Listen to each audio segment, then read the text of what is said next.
시편 14편 4절에서부터 7절까지 말씀입니다. 시편 14편 4절에서 7절까지 말씀. 시편 14편 4절에 7절 다 차신 줄 알고 다가 참목소리로 말씀을 받겠습니다. 시작. 죄인들을 행한 자는 다 무지하냐? 그들이 떡 먹듯이 내 백성을 먹으면서 여호와를 부르지 아니하는도다. 그러나 거기서 그들은 두려워하고 두려워하였으니 하나님이 의인의 세대에 계심이로다.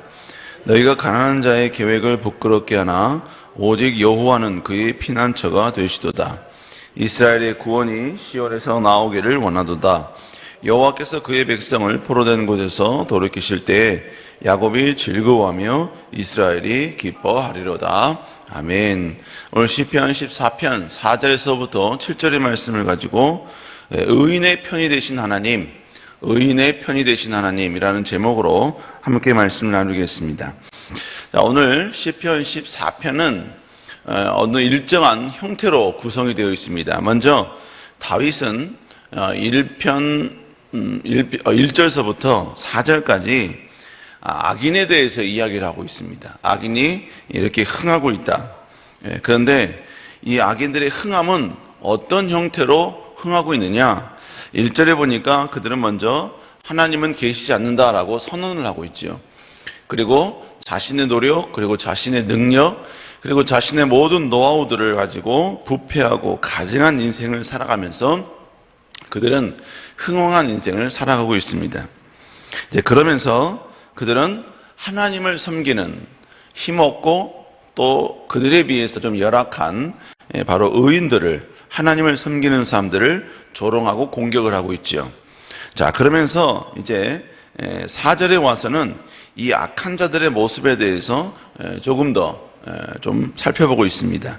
자, 우리 한번 4절 한번 읽어볼까요? 시작. 죄악을 행하는 자는 다 무지하냐? 그들이 떡 먹듯이 내 백성을 먹으면서 여호와를 부르지 아니하는도다. 자, 여기서 지금 다윗은 제일 먼저 반문을 하죠. 뭐라고 반문하면 죄악을 행하는 자는 다 무지하냐? 이렇게 지금 반문을 하고 있습니다. 이 말인 즉슨 결국은 죄악을 행하는 이들도 무지하지 않다는 거예요. 다른 말로 이야기하면 하나님에 대한 지식이 있다라는 말입니다.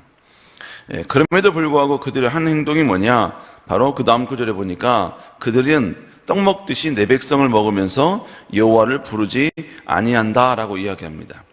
결국 이들은 백성들, 즉 하나님을 믿는 백성들을 어떻게 대우하고 있냐면 그들은 떡 먹듯이 내 백성을 먹고 있다. 결국 그들을 공격하고 있고 그들에게부터 무언가를 빼앗고 있고 그들을 탄압하고 그들을 억압하고 있다. 그러면서 그들은 여호와를 부르지 아니한다. 이렇게 이야기하고 있습니다. 그럼에도 불구하고 그들은 하나님에 대한 지식이 있다는 얘기죠. 왜냐하면 지금 다윗이 말하는 이 악인들은 이방인들을 이야기하는 게 아닙니다. 이스라엘 백성들 안에 있는 바로 악인들, 분명히 하나님을 섬기고 있지만 바로 대적을 하고 공격을 하고 하나님을 비아냥거리는 그런 존재들을 이야기하고 있는 것이죠. 결국 다윗이 이 악인들을 향해서 이야기하는 내용은 뭐냐? 이들은 지식이 없기 때문에 이렇게 하나님을 부인하고 거부하는 게 아니라 바로 깨달음이 없기 때문이라는 이야기입니다. 하나님에 대한 깨달음. 결국 여러분, 우리가 하나님의 말씀이 로고스가 아닌 레마로 우리에게 들어온다, 로고스로 온다라는 표현은 지식이 있다는 이야기예요. 하나님의 말씀을 많이 읽고 그에 대한 여러 가지 많은 풍부한 지식이 있다는 것이죠. 그런데 이 하나님의 말씀이 내 삶 가운데 다시 한번 들어오고 내 삶 가운데 적용되려면 비록 여러분이 이 성경의 이 말씀이 지금으로부터 4,000년 전, 때로는 여러분 맨 마지막 말라기 같은 경우는 지금부터 거의 한 2,600년 전에 쓰여진 책이죠. 여러분, 그렇게 쓰여진 책일지라도 지금 이 시대에 살고 있는 나에게 하나님이 하시는 말씀, 지금 나에게 하나님께서 경고하시는 말씀, 나에게 권면하시는 말씀, 여러분, 그렇게 우리가 받아들일 때 그 말씀이 레마의 말씀이 되는 것이죠. 여러분, 그런데 여기 있는 악인들은 어떤 모습이냐? 지식은 있어요. 근데 그 지식이 나에게 전달되는, 나에게 말씀하시는, 나를 깨닫게 하시는 그런 하나님의 음성으로는 받아들이지 않는다는 이야기입니다. 여러분, 그렇기 때문에 그냥 성경은 단편 어떤 자신의 지식을 채우는 어떠한 요소이지 자기의 삶을 바꾸는 요소가 되지 않았다는 이야기죠. 여러분, 그렇기 때문에 그들은 계속해서 어떤 행동을 하느냐, 바로 떡 먹듯이 하나님의 백성들, 하나님을 섬기는 백성들을 조롱하고 공격하고, 하나님을 그렇게 섬기는 것이 아니다, 그렇게 섬긴들 하나님이 무슨 너희 인생을 돕느냐, 여러분 그렇게 계속하며 조롱하고 있는 것입니다. 여러분, 이런 말을만 들으면 어떻게 들으면요, 보면 하나님을 잘 섬기고 있는 사람들에게 있어서는 이건 치명적인 어떤 공격이지요. 왜냐하면 하나님을 섬기는 사람들이 하나님을 조롱하는 악인들보다 훨씬 더 흥해야 되고, 여러분 훨씬 더 여러분 부유하게 있어야 되는데, 여러분 현실 가운데 그렇지 않았거든요. 이런 상황 가운데 다윗은 악인의 이런 모습을 소개하면서 정말로 때로는 실족할 수도 있는, 연약해질 수 있는 이 의인들에게 위대한 희망의 메시지를 바로 5절부터 전달을 합니다. 바로 하나님은 누구의 편인가 라는 것이죠. 우리 한번 5절 한번 읽어볼까요? 시작. 그러나 거기서 그들은 두려워하고, 여러분 본문에 보니까 악인들이 판을 치고 그들이 흥하는 것 같지만 결론적으로는 뭐예요? 하나님이 의인의 세대에 계심이다, 이렇게 이야기하고 있습니다. 결국 우리 하나님은 의인이시기 때문에, 의로우신 분이기 때문에 하나님은 의인의 편을 드시고 의인의 손을 들어주시고 의인 가운데 역사하시는 분이시다라는 것을 이야기하고 있습니다. 여러분, 하나님은 세상적인 인생의 노하우와 세상의 전략에 통달한 사람 편이 아니라는 거예요. 하나님을 무시하고 하나님을 등한시하면서 자신의 능력과 힘으로 세상에 온갖 여러분 존재하는 악을 취하는 행동을 하는 여러분 그들의 편이 아니라, 하나님은 비록 지금 당장은 연약하지만, 지금 당장은 누구도 여러분 인정해 주지 않고 누구도 관심 갖지 아니하고 악인에 비해서 여러분 많은 부족한 부분이 있다 할지라도 하나님을 의식하며 하나님 편에서 하나님을 존중히 여기는 사람, 바로 하나님은 그 사람을 바로 편을 들어주시고 그 사람 편 가운데 있다라는 것을 우리에게 말씀해 주고 있습니다. 그러면서 여러분 6절에서는 바로 우리의 편이 되시는, 의인의 편이 되신 하나님은 어떤 분이신가에 대해서 이야기해 주고 있죠. 우리 한번 6절 한번 읽어볼까요? 시작. 너희가 가난한 자의 계획을 부끄럽게 하나 그의 피난처가 되시도다. 여기서 너희라는 이야기는 본문에서 너희 가난한 자의 계획을 부끄럽게 한다라고 이야기했는데, 여기서 너희는 누굴 말하냐면 바로 악인들을 말하는 거예요. 그런데 이 악인들이 어떤 행동을 하느냐, 가난한 자들의 계획을 부끄럽게 한다는 거예요. 여기서 가난한 자란 바로 하나님을 섬기는 사람들이죠. 하나님을 잘 섬기는 사람들이에요. 그 하나님을 잘 섬기는 사람들인데, 여러분 그들의 계획 결국 뭐예요? 하나님을 잘 섬기고 하나님을 존중히 여기고 하나님의 이름을 높이는, 하나님께 충성하는 여러분 이런 모든 행동들을 말하는 것이지요. 그런데 그것을 부끄럽게 한다, 다른 말로 이게 뭘 말하는 거? 조롱한다는 이야기죠. 너희가 아무리 강할지라도 강한다는 그 능력을 가지고 하나님을 섬기는 사람들의 그 모습을 조롱하고 그들을 부끄럽게 하지만, 그러나 오직 그 다음 구절에 보니까 오직 여호와는 그의 피난처가 되신다라고 말씀하고 있습니다. 결국 뭡니까? 하나님이 진정으로 하나님을 섬기는 자의 피난처가 되어주시고 위로자가 되어주시고 능력이 되신다, 지금 이것을 이야기하고 있다라는 것입니다. 여러분, 결국 악인들이 하나님을 섬기는 사람들이 이렇게 공격을 할 때, 여러분 이 의인들의 입장에서는요, 이 상황이 난처할 수밖에 없지요. 하나님의 피난처라고 하시는데 여러분 여전히 악인들의 공격은 있기 때문이지요. 여러분 시편 기자는 여기서 끝나지 아니하고 말씀하신 게 뭐냐, 바로 여호와는 그들의 피난처가 되신다라는 것입니다. 오직 하나님은 의인의 피난처가 되어주시고 보호처가 되어주신다. 여러분 피난처란 지금의 위기를 피할 수 있는 장소를 말하는 것입니다. 하나님께서는 그런 역할을 해주시고 우리를 그런 상황 가운데 만들어주신다라는 것이죠. 여러분 그래서 고린도전서 10장에도 여러분 사람이 감당할 시험밖에는 너희가 당한 것이 없나니 오직 하나님 미쁘사 너희가 감당치 못할 시험당함을 허락치 아니하시고, 시험 당할 즈음에 또한 피할 길을 내사 너희로 능히 감당하게 하신다라고 말씀하고 있습니다. 여러분 성경은 우리가 전혀 고난이 없다라고 말씀하진 않으셔요. 분명히 우리의 삶 가운데 고난이 있다라는 것을 우리에게 말씀하고 있지요. 여러분 그래서 성경에 보니까 아브라함도 이삭도 뿐만 아니라 요셉도 다윗도 하나님을 그토록 섬겼던 사람들, 그리고 우리가 하나님을 섬기는 자의 표본으로 삼고 있는 대부분의 사람들, 아니 모든 사람들은 전부 다 고난이라는 긴 인생의 터널을 통과했다는 것입니다. 근데 참 희한하게 터널을 통과하기 이전과 이후의 그들의 삶은 완전히 달랐습니다. 철저히 하나님을 섬기게 되었고 철저히 하나님을 존중하게 되었다는 것이죠. 여러분 그런데 결국은 보면 뭐냐, 하나님은 그 고난을 통하여서 더 하나님을 섬기고 더 하나님을 앙망하고 더 하나님께 가까이 가는 훈련을 우리에게 시킨다는 것이죠. 여러분 그러므로 우리는 고난이 왔을 때 그 고난을 하나님이 우리를 버린 결과, 하나님이 우리에게서 등을 돌린 결과라고 생각해서는 안 됩니다. 여전히 우리 하나님은 그 가운데 반드시 우리를 훈련시키시고 단련시키시고 또 우리가 넘어질만 할 때 우리에게 피할 길을 주사 우리가 능히 이길 수 있게 분명히 인도해 주신다라는 것입니다. 참 희한하게요, 그 작은 피할 길이 하나님이 영원히 나와 함께 하신다는 임마누엘의 하나님을 더 간절히 느끼게 되고 임마누엘의 하나님을 매 순간마다 경험하는 레마의 말씀으로 우리가 다시 한번 받아들이고 수용하게 된다라는 것이죠. 여러분 그러므로 고난이 왔을 때 우리는 고난 가운데 좌절하는 것이 아니라 여전히 우리의 피난처 되신 하나님, 우리를 반드시 선한 길로 인도하시는 이 하나님, 이 하나님을 다시 바라보고 의지해야 될 줄로 믿습니다.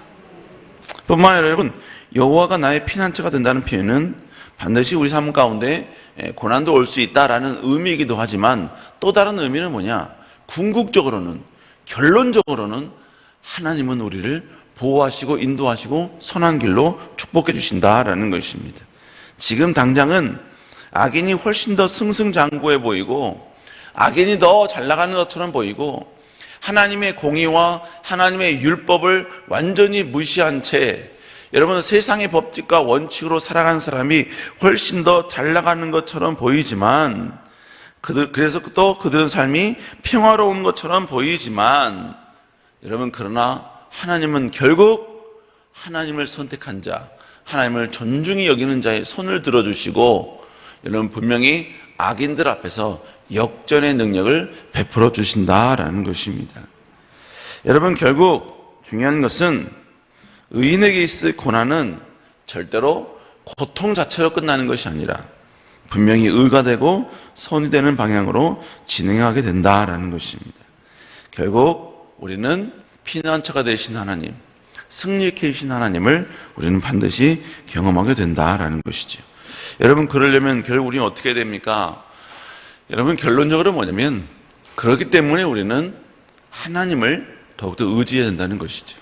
하나님을 더 앙망해야 된다는 것이죠. 여러분 이것을 알았기 때문에 다윗도 결론적으로 여러분 이렇게 요약을 합니다. 우리 시편 14편 7절 한번 읽어볼까요? 시작.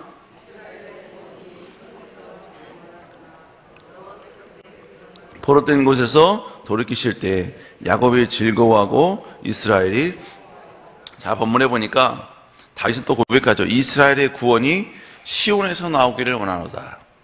결국 이스라엘의 구원은 어디로부터 나오느냐? 시온으로부터 출발한다는 것입니다. 시온은 하나님의 바로 성전이 있는 곳이죠. 결국 위대한 구원, 지금 이스라엘이라는 얘기는 하나님을 섬기는 의인들이죠. 악인들의 핍박을 받고 있는 수많은 사람들, 이 이스라엘의 구원, 이스라엘의 회복, 하나님을 섬기는 자의 진정한 승리, 역전은 어디로부터 오느냐? 시온으로부터 온다는 것입니다. 여호와의 성전으로부터 온다는 것이죠. 여호와의 성전은 결국 무엇을 말합니까? 하나님의 임재를 말하는 것이죠. 결국 결국 우리가 고난 가운데 있을 때 우리가 다시 한번 해야 할 것은 뭐냐? 하나님의 임재의 자리에 찾아가는 것이죠. 다른 말로 이야기하면 우리는 언제나 하나님의 임재를 사모하고 하나님과 함께 거하는 삶, 하나님과 함께 거하기를 우리가 더욱더 간절히 원하는 삶, 여러분 이것이 진정으로 여러분 우리가 구원에 이르게 되는 것이고 위대한 승리와 능력을 베풀게 된다라는 것입니다. 여러분 인간의 관점을 봤을 때 고난이 힘든 이유는 항상 말씀드렸습니다만 고난은 항상 고통이라는 것을 항상 동행을 해서 우리에게 찾아오지요. 여러분 근데 그 고난, 그 고통, 그렇기 때문에 우리는 고난이 오면 항상 우리는 고난이 가져오는 고통 때문에 힘들어합니다. 그러나 우리가 알아야 할 것은 그 모든 고난과 고통 그 이면에 반드시 하나님의 역사하심과 운행하심과 보호하심이 있다는 걸 우리는 깨달아야 된다는 것이죠.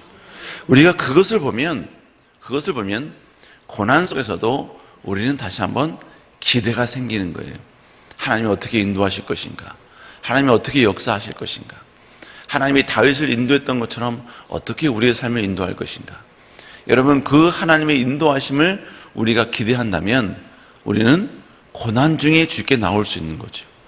고난 가운데 더 하나님을 앙망할 수 있는 것이고 고난 가운데 더 하나님께 무릎 꿇을 수 있는 것입니다. 사랑하는 여러분, 진정한 답은 세상에 있는 것이 아니라 여호와께 있는 것입니다. 또 하나 여러분, 어차피 고난이 오면요, 고난 속에서 우리가 고난의 한 가운데 있는 것은 변하지 않는 진실이죠. 문제는 뭐냐면 그 고난 가운데서 내가 어떠한 모습으로 살 거냐는 나의 선택인 겁니다. 고난 가운데 여러분요, 고난 속에서 불안 가운데 살 것이냐 아니면 주님께 나와 내 고난을 주님께 토스해서 주님께 내어줌을 통해 주님께 던짐을 통해서 여러분 조금 더 평안하게 있을 것이냐, 이건 내 선택인 거예요. 여러분 오히려 고난 가운데 나의 모든 고난을 주님께 토스하는 게 지혜일 줄로 믿습니다. 여러분 주님은 단 한 번도 우리를 떠나신 적이 없으십니다. 단 한 번도 고난 가운데 우리를 외면하신 적이 없으십니다. 고난 가운데 단 한 번도 우리에게 피난처가 되어주시겠다고 여러분 되어주지 않겠다고 말씀하신 적은 한 번도 없으십니다. 여러분 언제나 주님께 나와 승리한 여러분 되시기를 주 이름으로 축복합니다. 기도하시겠습니다. 사랑하는 가 충만하신 주님, 아버지 우리가 이 땅을 살면서 아버지 더 우리는 철저히 주님을 의지하고 주님을 바라보고 주님을 앙망하는 우리의 삶 될 수 있도록 주여 인도하여 주시옵소서. 보이지 않지만 여전히 우리의 편이 되어주시고 우리의 능력이 되어주시는 여호와를 앙망하며 나가는 저희를 될 수 있도록 주여 인도하여 주시옵소서. 주님 이 새벽에 나올 때 하나님께 귀한 예물 드리는 손길들이 있습니다. 아버지 10의 1조 예물 주께 드리고 아버지 감사 예물을 주께 드립니다. 주님 아버지 정말로 하나님의 은혜에 감사하며 또 아버지 지켜주심에 감사하고 아버지 더욱더 하나님의 모든 기도제목을 놓고 하는 게 간절히 기도하오니 주님 역사하여 주시고 하나님의 놀라운 권능과 능력과 은혜로 함께하여 주시옵소서.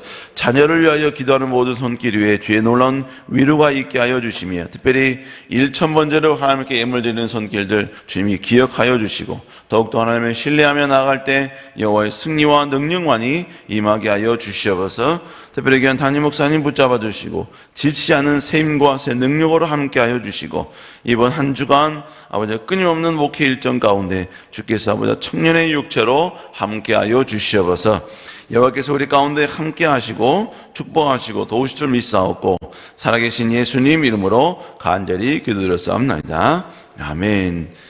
하늘에 계신 우리 아버지의 이름이 거룩히 교훈을 받으시오며 나라의 마옵시오며 뜻이 하늘에서 이루어진 것 같이 땅에서도 이루어지리다.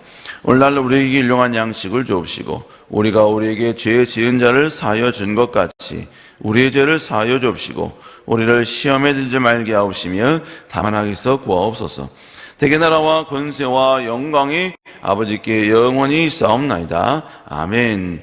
우리 시간 나같이 하나님께 간절히 기도하길 원합니다. 주님, 귀한 담임 목사님 붙잡아 주시고 여호와의 능력과 권능으로 함께하여 주시옵소서. 지치지 않게 하여 주시옵소서. 그리고 주님, 우리가 어떤 위치 어떤 상황이 있을지라도 우리는 철저히 주님을 의지하며 주님께 나와 엎드리는 저희들 되게 하여 주시옵소서. 우리 시간 주여 치고 간절히 기도합니다. 주여, 주여, 주여. 아버지 여호와여 기도합니다. 아버지 여호와여 함께하여 주시고 귀한 담임 목사님 능력과 은혜로 책임져 주시옵소서. 여호와의 시간 주 앞에 나와 기도할 때 여호와여 주의 은혜를 부어주시고 다시 한번 여호와의 능력의 권능의 힘이 우리에게 능력으로 아버지 임하게 하여 주시옵소서.